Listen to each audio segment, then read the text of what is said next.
Hello everyone, welcome to Yani kitchen. ನಾವು ನಮ್ಮ ಆಫೀಸಲ್ಲಿ ಎಲ್ಲರೂ ಕೂಡ ಒಂದೊಂದು ಡಿಶ್ ಮಾಡ್ಕೊಂಡು ಬರುವ ಅಂತ, ಅಂದರೆ ಆಫ್ಟರ್ನೂನ್ ಲಂಚಿಗೆ ಒಂದೊಂದು ಡಿಶ್ ಮಾಡ್ಕೊಂಡು ಬರುವ ಅಂತ ಡಿಸೈಡ್ ಮಾಡಿದ್ವಿ. ಅದಕ್ಕಾಗಿ ನನಗೆ ಗೀ ರೈಸ್ ಮಾಡಲಿಕ್ಕೆ ನಾನು ತಗೊಂಡೆ. ಉಳಿದವರೆಲ್ಲ ಬೇರೆ ಬೇರೆ ಐಟಮ್ಗಳನ್ನು ಮಾಡಿದ್ದಾರೆ. ಸಿಂಪಲ್ಲಾಗಿ ಗೀ ರೈಸ್ ಹೇಗೆ ಮಾಡೋದಂತ ನೋಡುವ. ಸ್ವಲ್ಪ ನೀರಿಗೆ ನಾನು ಚಕ್ಕೆ, ಲವಂಗ, ಜೀರಾ ಅಂದರೆ ಗರಂ ಮಸಾಲೆ ಪ್ಯಾಕೆಟಲ್ಲಿದೆ, ಮತ್ತು ಸ್ಟಾರ್ ಅದೆಲ್ಲವನ್ನು ಕೂಡ ನೀರಿಗೆ ಹಾಕಿ ಒಂದು ನೀರು ಕುದಿ ಬರ್ತಾ ಇದ್ದ ಹಾಗೆ ಅದಕ್ಕೆ ಬಾಸ್ಮತಿ ರೈಸನ್ನು ಹಾಕ್ತಾಯಿದ್ದೇನೆ. ಬಾಸ್ಮತಿ ರೈಸನ್ನು ನಾನು ಅರ್ಧ ಗಂಟೆ ನೆನೆಯಲಿಕ್ಕೆ ಇಟ್ಟಿದ್ದೇನೆ. ನೀರು ಕುದೀತು. ಈಗ ನಾನು ಬಾಸ್ಮತಿ ರೈಸನ್ನು ಹಾಕ್ತಾಯಿದ್ದೇನೆ. ಒಂದು 4 ಲೋಟ ಬಾಸ್ಮತಿ ರೈಸ್ ತಗೊಂಡಿದ್ದೇನೆ. ನಾವೊಂದು 10 to 14 ಮೆಂಬರ್ಸ್ ಇದ್ದೇವೆ ನಮ್ಮ ಗ್ರೂಪಲ್ಲಿ. ಸೊ ಅದಕ್ಕಾಗಿ ನಾನು 4 ಲೋಟ 14 ಜನರಿಗೆ 4 ಲೋಟ ಅಷ್ಟು ತಗೊಂಡಿದ್ದೇನೆ. ಬೆಳಿಗ್ಗೆ ನಮಗೆ ಕೂಡ ಸ್ವಲ್ಪ ತಿಂಡಿಗೆ ಆಗ್ತದಲ್ಲ, ಅದಕ್ಕೋಸ್ಕರ.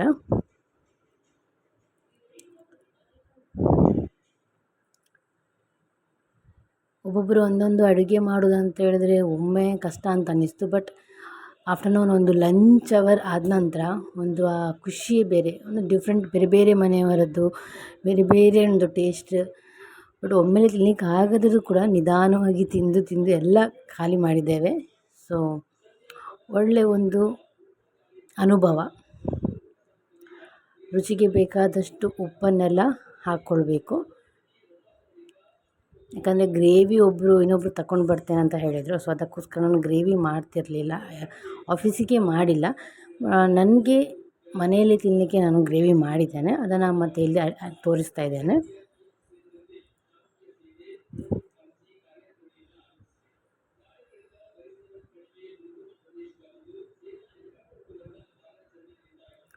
ಜಾಸ್ತಿ ಬೇಯೋದು ಕೂಡ ಬೇಡ.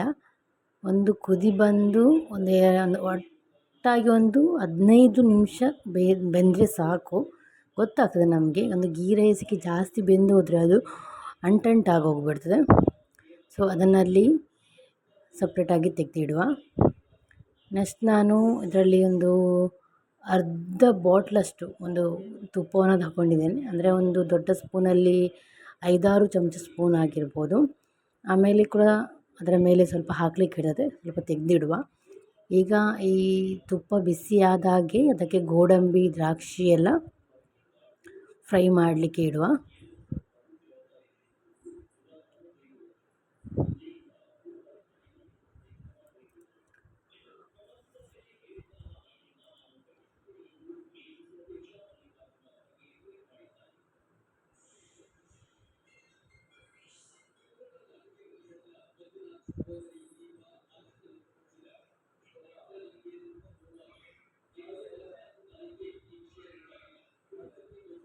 ನಿಧಾನವಾಗಿ ಸ್ಲೋ ಫ್ಲೇಮಲ್ಲಿಟ್ಟೆ ಫ್ರೈ ಮಾಡಬೇಕು. ಯಾಕೆಂದರೆ ತುಪ್ಪ ಎಲ್ಲಾದರೂ ಜಾಸ್ತಿ ಜೋರು ಫ್ಲೇಮಲ್ಲಿ ಇಟ್ಟರೆ ಏನಾಗುತ್ತೆ, ಅದು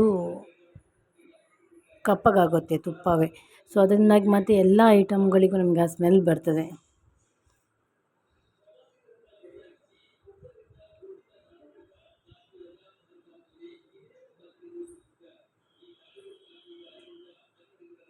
ಆನಂತರ ಸ್ವಲ್ಪ ದ್ರಾಕ್ಷಿ ಹಾಕ್ಕೊಳ್ಳುವ.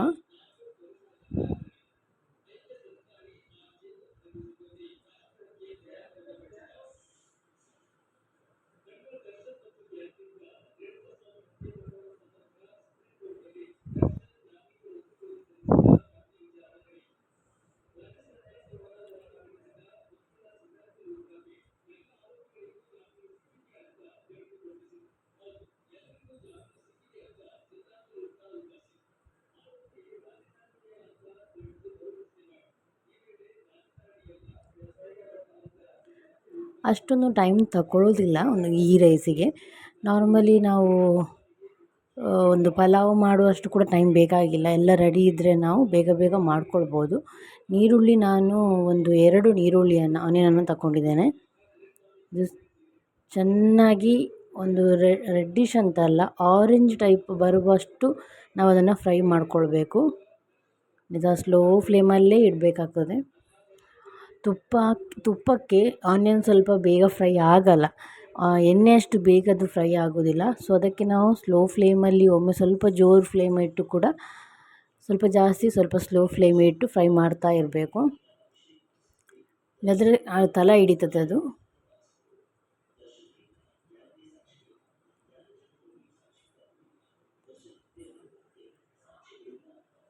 ಇದಕ್ಕೆ ನಾನು ಗರಂ ಮಸಾಲೆ ಪ್ಯಾಕೆಟಲ್ಲಿದ್ದಂತಹ ಬೇ ಲೀವ್ಸ್, ಚಕ್ಕೆ, ಲವಂಗ, ಏಲಕ್ಕಿ, ಸ್ಟಾರ್ ಎಲ್ಲವನ್ನು ಹಾಕಿದ್ದೇನೆ. ಆ್ಯಂಡ್ ಅದರಲ್ಲಿ ಜೀರ ಕೂಡ ಬರ್ತದಲ್ಲ, ಅದು ಇಂಪಾರ್ಟೆಂಟ್. ಅದು ಸ್ವಲ್ಪ ಜಾಸ್ತಿ ಹಾಕಿದರೂ ಕೂಡ ಒಳ್ಳೆ ರುಚಿ ಬರ್ತದೆ. ನಾನು ಆ ಪ್ಯಾಕೆಟಲ್ಲಿ ಎಷ್ಟಿದೆ ಅಷ್ಟನ್ನೇ ಹಾಕಿದೆ.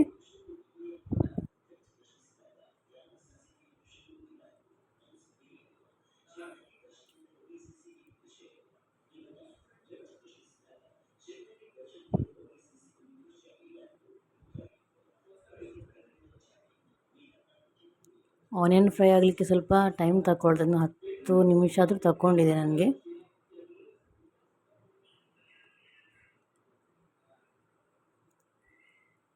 ನೋಡಿ ಇಷ್ಟು ಫ್ರೈ ಆಗಿದೆ. ಸ್ವಲ್ಪ ಬೇಕಾದ್ರೆ ಗಾರ್ನಿಷಿಗೆ ಅಂತ ನಾವು ತೆಗೆದಿಡುವ.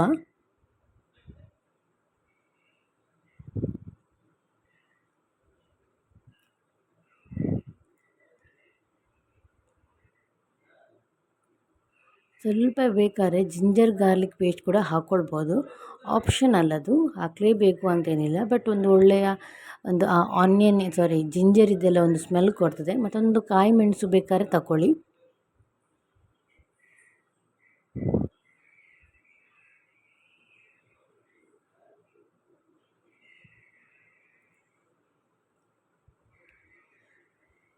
ನಾರ್ಮಲಿ ಈ ರೀತಿ ಫ್ರೈ ಮಾಡಿ ಕೂಡ ಇದಕ್ಕೆ ನೀರು ಮತ್ತು ರೈಸನ್ನು ಇಲ್ಲೇ ಬೇಯಿಸ್ಲಿಕ್ಕೆ ಇಡ್ಬೋದು. ಬಟ್ ನನಗದು ಅಂದಾಜು ಆಗೋದಿಲ್ಲ ಅಂಥೇಳಿ ನಾನು ಫಸ್ಟೇ ರೈಸನ್ನು ಬೇಯಿಸಿಟ್ಟಿದ್ದೇನೆ.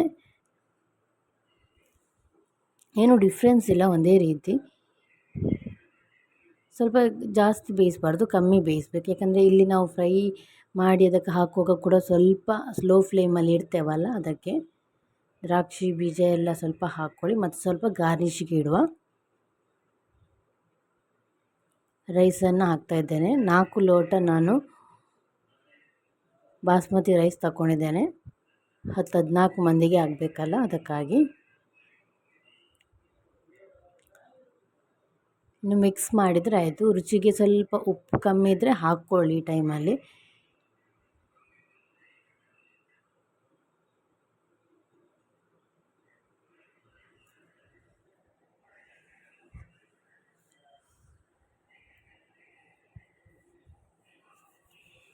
ಆದರೆ ಜಾಸ್ತಿ ಬೆಂದರೆ ಇಲ್ಲಿ ನಾವು ಮಿಕ್ಸ್ ಮಾಡುವಾಗೆಲ್ಲ ಅದು ಅಂಟಂಟಾಗಿ ಹೋಗ್ತದೆ. ಸೊ ಸ್ವಲ್ಪ ಕಮ್ಮಿಯೇ ಬೇಯಿಸಬೇಕು. ಮತ್ತು ಈ ರೀತಿ ಫ್ರೈ ಮಾಡ್ತೇವಲ್ಲ, ಆ ಟೈಮಲ್ಲಿ ಕೂಡ ಅದು ಬೇಯ್ತದೆ ಸ್ವಲ್ಪ. ಗೀ ರೈಸ್ ಆಗ್ತಾ ಬಂದಿದೆ.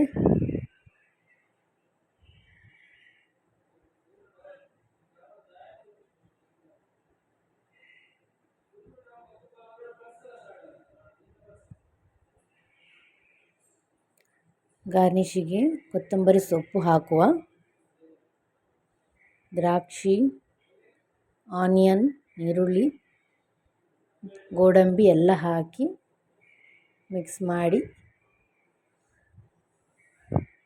ಸ್ವಲ್ಪ ತುಪ್ಪ ಹಾಕ್ಕೊಳ್ಬೋದು ಇಲ್ಲಿ, ಬೇಕಾದ್ರೆ ಸ್ವಲ್ಪ ಕಮ್ಮಿ ಆಯಿತು ಅಂತ ಹೇಳಿದರೆ.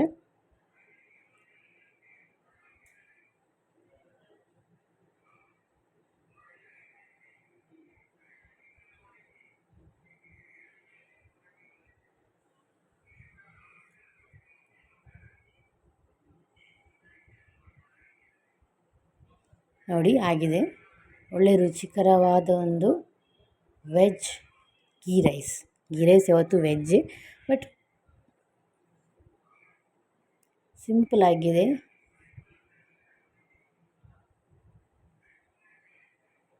ಟ್ರೈ ಮಾಡಿ ಒಮ್ಮೆ. ಇದನ್ನೆಲ್ಲ ಪಾರ್ಸಲ್ ನಾನು ತಗೊಂಡೋಗಿ ಆಫೀಸಿಗೆಲ್ಲ ನಾವು ಮಧ್ಯಾಹ್ನ ಲಂಚಿಗೆ ಅದನ್ನು ಉಪಯೋಗಿಸಿದ್ವಿ. ಅನಂತರ ಇನ್ನೊಬ್ಬರು ಆಫೀಸಲ್ಲಿ ಪ್ರಾನ್ಸಿದ್ದು ಫ್ರೈ ತಂದಿದ್ದರು. ಸೊ ಅವರು ಅಡುಗೆ ಮಾಡಿದಂಥ ಒಂದು ವಿಡಿಯೋ. ಬೊಂಡಾಸಿದ್ದು ಒಂದು ಸುಕ್ಕ, ರೊಟ್ಟಿ, ಗೀ ರೈಸ್, ಚಿಕನ್ ಮಸಾಲ ಒಂದು, ಕಬಾಬ್, ಶಾವಿಗೆದ್ದು ಪಾಯಸ, ಎಗ್ಗಿದೊಂದು ರೆಸಿಪಿ, ಕೋಳಿ ಸಾರು, ಹೋಳಿಗೆ, ಈ ರೀತಿ ಒಳ್ಳೆಯ ಮಧ್ಯಾಹ್ನ ಒಂದು ಒಳ್ಳೆಯ ಊಟ, ಒಳ್ಳೆ ಟೇಸ್ಟಿಯಾಗಿತ್ತು. ಎಲ್ಲರೂ ಕೂಡ ಮಾಡ್ಕೊಂಡು ಬಂದಿದ್ದಾರೆ.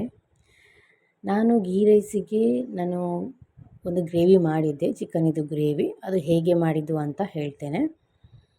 ಸಿಂಪಲಾಗಿ ಒಂದು ಸ್ವಲ್ಪ ಚಿಕನ್ ಇದ್ರೆ, ಆ್ಯಕ್ಚುಲಿ ಆಫ್ಟರ್ನೂನ್ ಸಂಡೇ ನಾನು ಚಿಕನ್ ಮಾಡಿದ್ದೆ ಒಂದು ಸುಕ್ಕ. ಅದರಲ್ಲಿ ಸ್ವಲ್ಪ ಚಿಕನನ್ನು ತೆಗೆದಿಟ್ಟು ಈ ರೀತಿ ಮಸಾಲೆ ಗ್ರೇವಿ ಮಾಡ್ತಾಯಿದ್ದೇನೆ. ಒಂದು ಸ್ವಲ್ಪ ಬಾಣಲೆಗೆ ಎಣ್ಣೆ ಹಾಕಿ ನೀರುಳ್ಳಿ, ಬೇಕಿದ್ದರೆ ಗೋಡಂಬಿ 2 ಆಪ್ಷನಲ್, ಕೊತ್ತಂಬರಿ ಸೊಪ್ಪು, ಬೆಳ್ಳುಳ್ಳಿ ಬೇಕಾದ್ರೂ ಹಾಕ್ಕೊಳ್ಬೋದು. ನಾನು ಜಿಂಜರ್ ಗಾರ್ಲಿಕ್ ಮತ್ತೆ ಹಾಕ್ತೇನಲ್ಲ, ಸೊ ಅದಕ್ಕೋಸ್ಕರ ಹಾಕಲಿಲ್ಲ. ಎಲ್ಲವನ್ನು ಕೂಡ ಎಣ್ಣೆಯಲ್ಲಿ ಫ್ರೈ ಮಾಡಿ ಇದನ್ನು ಗ್ರೈಂಡ್ ಮಾಡ್ಕೊಳ್ಬೇಕು.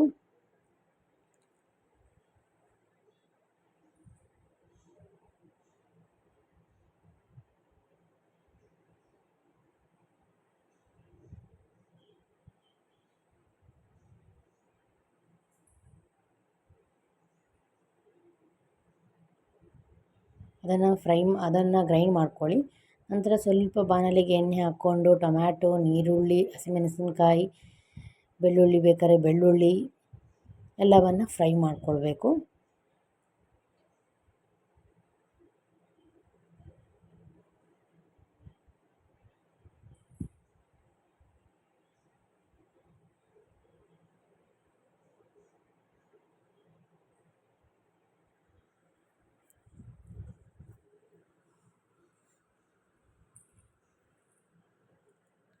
ಸ್ವಲ್ಪ ಕರಿಬೇವು ಹಾಕಿದೆ, ಒಂದು ಮೆಣಸು, ಆನಿಯನ್ ಒಂದು ಅರ್ಧ, ಒಂದು ಸ್ವಲ್ಪ ಗ್ರೇವಿ ಮಾಡ್ತಾಯಿದ್ದೆ ನಾನು ಇಬ್ಬರಿಗೆ, ಬೆಳಿಗ್ಗೆ ತಿಂಡಿಗೋಸ್ಕರ ಸಾಕು ಅಂತ. ಟೊಮ್ಯಾಟೊ, ನೀರುಳ್ಳಿ, ಒಂದು ಅರ್ಧ ನೀರುಳ್ಳಿ ಅಥವಾ ಒಂದು ನೀರುಳ್ಳಿ, ಒಂದು ಟೊಮ್ಯಾಟೊ ಎಲ್ಲವನ್ನು ಚೆನ್ನಾಗಿ ಫ್ರೈ ಮಾಡಿ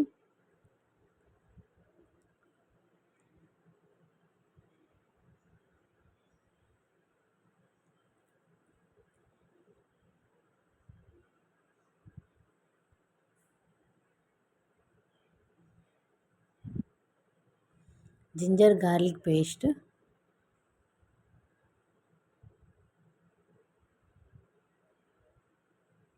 ಅರಶಿನ,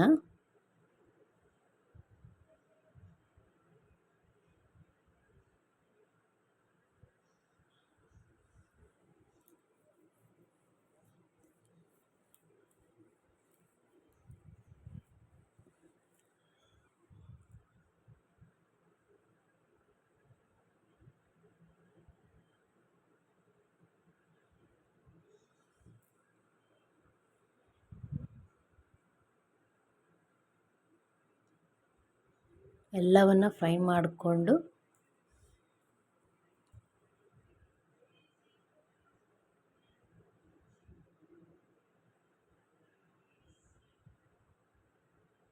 ಇದಕ್ಕೆ ಚಿಕನನ್ನು ಹಾಕುವ. ನಾನು ಚಿಕನನ್ನು ಫ್ರೀಝರಲ್ಲಿ ಇಟ್ಟಿದ್ದೆ, ಸ್ವಲ್ಪ ಅಲ್ಲೇ ಗಟ್ಟಿಯಾಗಿದೆ, ಮತ್ತು ಬಿಸಿಗೆ ಅದು ಬಿಡ್ತದೆ. ಉಪ್ಪು ನೀರೆಲ್ಲ ಹಾಕಿದ್ದೆ, ಬಟ್ ಸ್ಟಿಲ್ ಅದು ಗಟ್ಟಿಯಾಗಿದೆ.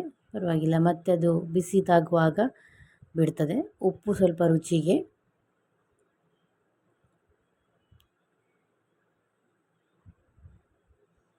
ನೀರು ಸ್ವಲ್ಪ, ಚಿಕನ್ ಬೇಯಲಿ. ಆನಂತರ ನಾವು ಗ್ರೈಂಡ್ ಮಾಡಿದಂತಹ ಗ್ರೇವಿ ಮತ್ತು ಚಿಕನ್ ಮಸಾಲ ಪೌಡರ್ ನಾನು ನಾನೇ ಮಾಡಿಡ್ತೇನೆ ಪೌಡರ್. ಚಿಕನ್ ಸುಕ್ಕಕ್ಕೆಲ್ಲ ಬೇಕಾಗ್ತದಲ್ಲ, ಅದನ್ನೇ ನಾನು ಇಲ್ಲಿ ಹಾಕ್ತಾಯಿದ್ದೇನೆ. ಮತ್ತೊಂದು ಸ್ವಲ್ಪ ಗರಂ ಮಸಾಲ ಹಾಗೂ ಬಿರಿಯಾನಿ ಪೌಡರ್ ಇತ್ತು, ಅದನ್ನು ಕೂಡ ಹಾಕ್ತೇನೆ. ಇದು ನಾನು ಆಗ ಗ್ರೈಂಡ್ ಮಾಡಿದಂತಹ ಪೇಸ್ಟ್ ಒಟ್ಟಿಗೆ ಬೇಯಲಿ.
ಈಗ ನಾನು ರೆಡಿ ಮಾಡಿದಂತಹ ಚಿಕನ್ ಮಸಾಲ ಪುಡಿಯನ್ನು ಹಾಕ್ತಾಯಿದ್ದೇನೆ. ನಾರ್ಮಲ್ ನಾನು ಮೊದಲ ಯೂಟ್ಯೂಬ್ ಚಿಕನ್ ಮಸಾಲದ ವಿಡಿಯೋ ಮಾಡಿದ್ದೆ. ಅದರಲ್ಲಿ ಚಿಕನ್ ಮಸಾಲಕ್ಕೆ ಬೇಕಾದ ಪೌಡರ್ ಹೇಗೆ ಮಾಡೋದಂತ ಹೇಳಿದ್ದೇನೆ. ಅದರಲ್ಲಿ ಒಮ್ಮೆ ನೋಡಿ. ಅಂದರೆ ನಾವು ಚಿಕನ್ ಮಸಾಲ ಪೌಡ್ರ್ ರೆಡಿ ಮಾಡಿಟ್ಟರೆ ಯಾವಾಗ ಬೇಕಾದ್ರೂ ನಮಗೆ ಕೊಕೊನಟ್ ಹಾಕಿ ಗ್ರೈಂಡ್ ಮಾಡ್ಬೋದು. ಅದರ ಸುಕ್ಕ ಆದರೆ ಕೂಡ ಅದಕ್ಕೆ ಹಾಕ್ಬೋದು. ಚಿಕನ್ ಮಸಾಲ ಬೇಕಾದರೂ ಕೂಡ ಮಾಡಬೇಕು ಅಂತ ಹೇಳಿದ್ರು ಕೂಡ ಅದಕ್ಕೆ ಪುಡಿಯನ್ನು ಹಾಕ್ಕೊಳ್ಬೋದು. ಸೊ ಸ್ವಲ್ಪ ಈಸಿ ಆಗ್ತದೆ ನಾವು ಪುಡಿ ಮಾಡಿಕೊಂಡಿಟ್ರೆ.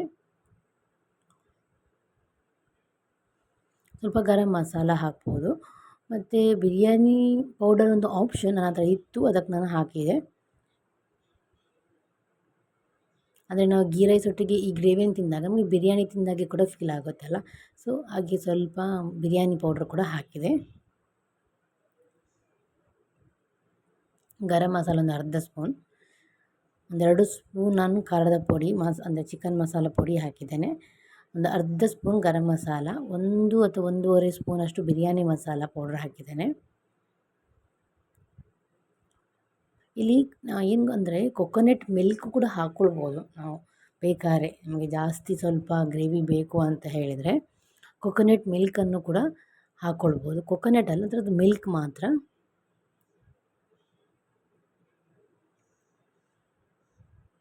ಬಿರಿಯಾನಿ ಪೌಡ್ರ್ ಒಂದು 2 ಸ್ಪೂನ್ ಹಾಕಿದ್ದೆ ನಾನು.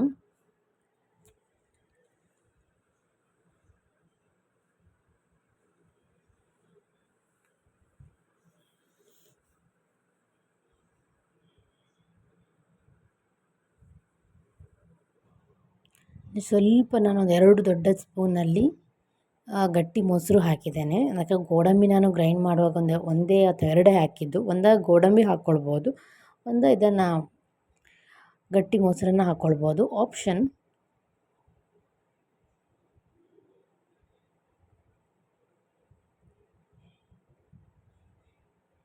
ನಿಮಗೆ ಜಾಸ್ತಿ ಹುಳಿ ಹುಳಿ ಆಗ್ತದೆ ಅಂತ ಹೇಳಿದರೆ ಹಾಕೋದು ಬೇಡ. ಗೋಡಂಬಿ ಒಂದು 2-3 ಜಾಸ್ತಿ ಹಾಕಿದರೆ ಸಾಕು ಗ್ರೈಂಡ್ ಮಾಡುವಾಗ.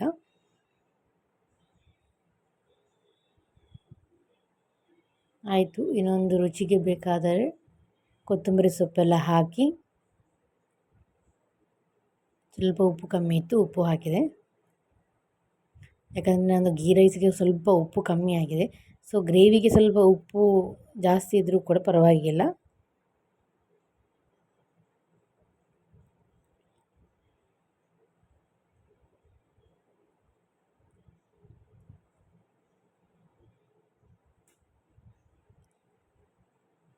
ಕೊತ್ತಂಬರಿ ಸೊಪ್ಪು ರುಚಿಗೆ ಆಯಿತು. ಅದೇ ನಾನು ಅಥವಾ ಮೊಸರಿನ ಬದಲಿಗೆ ಕೊಕೊನಟ್ ಮಿಲ್ಕ್ ಕೂಡ ಒಳ್ಳೆಯ ಒಂದು ಕಾಂಬಿನೇಷನ್. ಅದು ಕೂಡ ಒಂಥರ ಕ್ರೀಮಿ ಟೈಪ್ ಆಗ್ತದೆ. ನೋಡಿ, ರೆಡಿ ಆಯಿತು. ಸಿಂಪಲ್ ಆಗಿದೆ ghee rice and chicken gravy. Try ಮಾಡಿ. Thank you.